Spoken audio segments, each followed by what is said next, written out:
आणि आता एक महत्त्वाची बातमी आहे। भारतीय जहाजांसाठी इराणकडून सेफ पॅसेज जाहीर करण्यात आलेला आहे। बदल्यात इराणचे 3 टँकर मुक्त करण्याची मागणी इराणने केलेली आहे। फेब्रुवारी महिन्यात भारताने हे 3 तेलवाहू टँकर जप्त केले होते।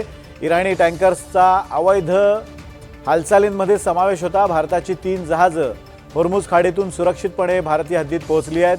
भारताचं शिवालिक हे एलपीजी सिलेंडर घेऊन आलेलं जहाज गुजरातच्या मुंद्रा बंदरावर काही वेळापूर्वीच पोहोचले आणि नंदादेवी हे जहाज सुद्धा उद्या कांडला बंदरावर पोहोचणार आहे।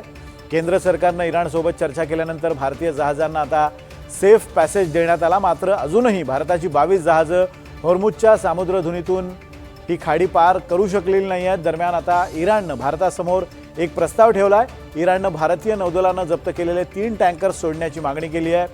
फेब्रुवारी महिन्यात हे 3ही टँकर सील करण्यात आले होते आणि या टँकरची ओळख बदलल्याचा आणि टँकर्समधून अवैध काही हालचाली केल्याचा आरोप या टँकरवर होता। त्यामुळे ही टँकर्स हे 3ही जप्त केले होते आणि हे 3ही तेलवाहू टँकर्स सोडण्याच्या बदल्यात इराणने भारताच्या जहाजांना सेफ पॅसेज देण्याची घोषणा केली आहे।